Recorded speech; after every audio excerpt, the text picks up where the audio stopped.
Hey everyone, this is Todd Medina coming at you today with some new kind of info. What we got going on today, we're going to talk about some of it positive, just try to keep a little bit of it negative. I'm not trying to keep it at all negative, but just there's some negative people out there, so we got to kind of put them in check a little bit. So what I got with me today is a UFC belt, signed belt from Chuck Liddell. And not too many people know this, but since I've been in the game, in the fight game for 25 plus years, I have just a plethora of signed one-offs, collectors. And at the time when I was getting this whole thing, collecting them, I wasn't doing it. I just did it because I was still a fight fan or whatever. So like Chuck signed this one, and then Big John McCarthy signed it for me. I've got a ton of different kind of belts from everybody, and I just started collecting them. I've got gloves from all over the world, signed posters, all sorts of nonsense. So I believe it to be there is a museum in San Diego, California. I'm in Orange County, California right now. So I'm going to try to check it out because I just have boxes of things. So I'll try to put stuff out, a lot of the videos we do. So I have boxing, MMA, all sorts of craziness. There, back in the day in Japan, when I fought in Japan a lot, there was a video store. This was back when everybody was still using VHS and some even beta. So there's only a handful of people know what that beta is, but even VHS. But there was a Champion Video is in Tokyo, across the street from the Tokyo Dome. So I think they would pay us like, I want to say $2 grand. $1,500, $2,000. You need to go sit there for the day and sign autographs, and because they had just every fight video that came out, instructionals. It was really cool because there was no Google, there was no internet back then to where you could look stuff up. So they just had these real specific stores, and this was the best one. I mean, this store was so cool. So you would go there for big fights when we were there and spend, you know, either like a day before or a day after, somewhere in the mix. They rotated us through, and we go there and sign autographs. It was a real cool gig. So I would just get all these fight tapes that you've never seen, or instructionals, just craziness, and I would get them, and so I just kept stockpiling and stockpiling. It was craziness. So I just kind of kept doing it, and it kind of made me a fight nerd. So whether it was boxing or whatever, so I'm just kind of all in it. But what I want to go over today is back up last week, on June 22nd, 2019. I put the dates on these things because sometimes they'll say it, or people make a video and say the month and the day, but then you don't know what year it was. And so some of these videos get text, or they get taxed, and so they're a couple years old. So I want to let you know what the day or the year is. So, but I'm going to go off the Bare Knuckle FC that was in Tampa, Florida. So the fight I want to talk about is Paulie Malignaggi versus Artem. Oh, goodness gracious. So the build up to this fight, it was good. I don't think Artem spits as much game out as Connor or Paulie do. But because Artem, he's a tough kid, a very tough kid. He's what's that kid's record right now? He's got some stuff going on right now. So he's like 13, 15, and 1. Okay, so that kid's he's put some fights in. He's put his time in, and whether, I don't know if it bothers him or not, but pretty much after every conversation you have about Artem, for sure there's going to be a conversation about Connor. Okay, and so that's what helped him get into the position he is in. Not that he's not a tough kid, that's not what I'm saying, but Connor most definitely helped him get to the position he is. So it's like after some people get, like Connor, okay, let's back this up. Connor got arrested for tightening that guy up for taking a picture, okay? Back in the day when Connor was nobody, Connor would have paid for somebody to take his picture. So Artem, hopefully, I haven't heard too much about it, but hopefully he doesn't get his feelings hurt. You know, about having both of them brought up in the same conversation, because Connor's the one that got Artem where he is. But I mean, his fighting got him where he is, but Connor definitely didn't hurt. And Paulie Malignaggi. Now, normally I'd go off and give this guy a ton of props, but his mouth, there's a difference between selling a fight and being a complete idiot, okay? And Paulie falls into the latter of the two, okay?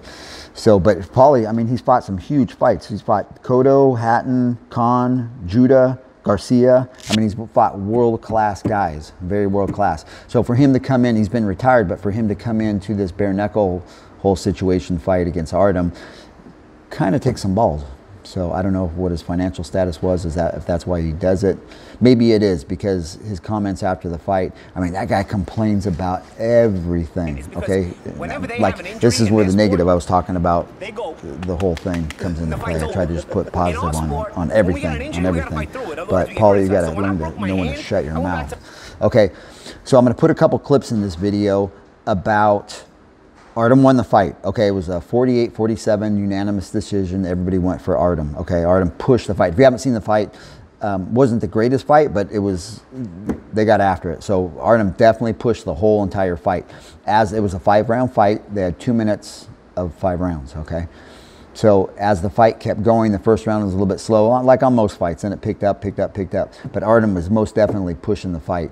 The first round or two was suspect. That could have gone to Paulie, but whatever. So at the minimum, Artem won 3 of the 5 rounds. Okay, and if you get a chance, look at it, and if not, you're not missing too much or whatever. But at the end of the fight, Paulie's got a good gash on his eyebrow right here, and he's got a broken hand, and the other hand's swollen, which he was complaining about.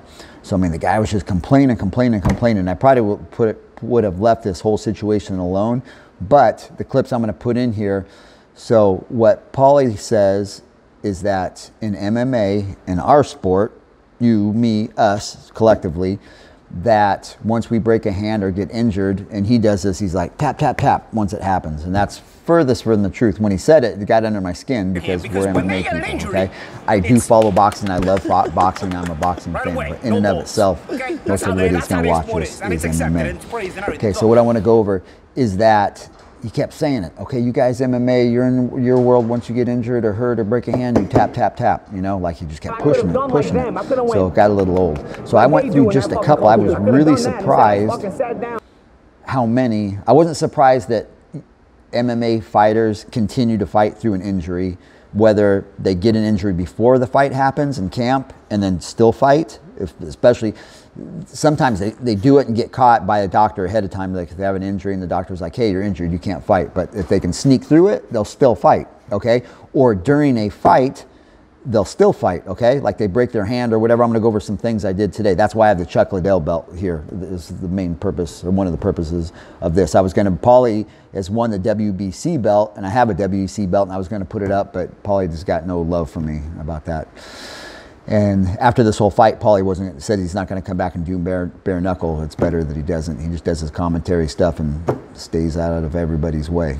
But where I was going with this whole thing, I started researching, and there is a ton of MMA fighters that have broken. I'm going to go through this, like just about every body part you can imagine, and still continue to fight.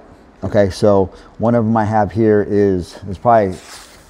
They're all good. They're all good. And there's no way I could get through all of them. I mean, I could, but it would take me 2 hours, okay? So I give kudos, I give props to everybody, whether it's in the UFC or not, who's got an injury and continued to fight through it, whether you've won or lost. First things first, it takes big cojones to get in a cage or a ring to compete, okay? Even though a lot of people don't understand this, is that you end up practicing, training, going through fight camp, whatever it is, and you're a tough guy, you can put it together. But then once you get in, that's not the nervous part, is fighting another guy. So, you know, it is whatever, but it's fighting in front of all these people, you know? Like, say you start small and you fight in front of like a couple thousand people, and that gets under your skin, okay? And you're like, oh, or amateur, and it's a couple hundred, and you build your way up. But now you got to worry about this and that, and all these people watching. There's a lot that goes with it as you start moving your way up, okay? So I'm going this, but some of these, okay? So I'm gonna go over just a couple of the many that there are. Okay, the John Jones when he fought Chael Sonnen in UFC 159. Okay, now most of you have seen that toe, John Jones, the toe, and hopefully I can post a bunch of these when I'm during this video, but that was nasty, okay? And there was like 20 seconds left in that fight, and they stopped it, okay? If that would have went another 20 seconds, there's no way the ref would have let John continue for the next round. So there's a huge chance that Chael would have defeated John and been the light heavyweight champion of the world. So by 20 seconds that happened, okay? But that toe was just nastiness, and I'm gonna put it on this. Okay, another one I have up here is Uriah Hall when he fought Santos in UFC 175. Same thing too. He broke his toe, okay? It wasn't quite as bad as John's, but it was a really bad break, and he ended up winning that fight. So not only did he continue, but he ended up winning the fight. That was a good one. Now before, we're going Conor McGregor, when he fought Holloway, prior to that fight, he tore his ACL, okay? And the majority, because that's for sure going to put you back 6 months to a year before you get back and fight, okay? Some guys just scratch the whole thing when they get an ACL. They're, I'm done, or whatever, because they don't even get it fixed. But Conor, not only did he fight, but he didn't get it fixed, fought, and then obviously won the fight, okay? So that was another one. So even before he was able to fight, he was injured, okay? He snuck it through the doctors, nobody said anything, and boom, here you go, he won the fight. A good one, so here's this one I'm going, because I'm a huge Chuck fan, okay? Rich Franklin, when he fought Chuck at UFC 115, okay? At round one, at the beginning of that, Chuck threw a head kick, and Franklin blocked it, broke his forearm, but then still, with a broken arm, he didn't punch him with this arm, but still with his arm, ended up knocking Chuck out, okay? So that was a big deal to me on that one, big deal to Chuck. So there was one on there. And then another one was, same situation. Randy Couture, when he fought Gonzaga. Gonzaga just got done knocking out Crow Cop with that head kick. Just made him look stupid and put him down, because Gonzaga the odds were way lopsided on that. Or they were incorrect, because Gonzaga, for sure, everybody had him as losing, okay? Head kicked Crow Cop, and the rest is history. But he kicked Randy early in the fight, and same thing, broke it right here a little bit under the wrist, but nevertheless he broke it, and Randy ended up winning that fight too, back at UFC 74. Then we have Mighty. Okay, here's a good one too. All these are good. Every single one. I don't care if it's a finger you broke and you continue to fight. It's a good one. Okay, so then Mighty Mouse, when he fought Torres at UFC 130, he had a broken fibula. Okay, so the pain having to fight with a broken leg. I mean, how's that going to go for you? And Mighty Mouse ended up winning the fight, okay? So it just goes to show mind over matter, okay? If you just have the correct mindset on anything, you can get through it, okay? And now what do we got now? Uriah Faber, when he fought Mike Brown at WEC 41. Okay, so here what this knucklehead does. Okay, so he breaks, I believe, his left hand first. What did he break? Round one, he broke his right hand. I got that corrected, okay? Round one, he broke his right hand, okay? And then round three, the knucklehead goes for a body shot and punches him with his left hand in the elbow, ends up catching the elbow and jacks that hand up. So Uriah ends up losing that fight, but he's got both broken hands and continued to go after round two when it first happened, and finished it out, but then got it all, had to have surgery and all that nonsense. But there's another one. He didn't tap out. So who do I have here? Okay, for my last one is when Anthony Smith fought Gustafsson at UFC Fight Night 153. I think that was in Switzerland, if I'm right. But anyway, so same thing. That was a broken hand, and he ended up coming back to, I believe it was a rear naked choke. He won that fight, okay?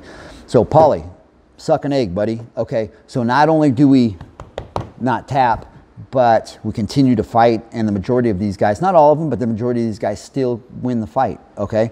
So that's what got under my skin, is why I'm bringing all this to attention, okay? Props to Artem for winning the fight. Congratulations, you did a really awesome job.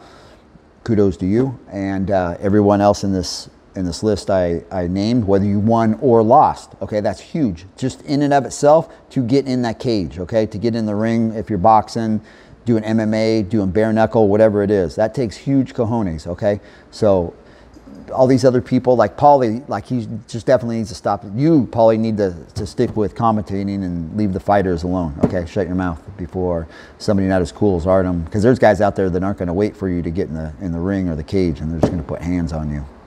And if they don't, I just so happen to know a guy who will.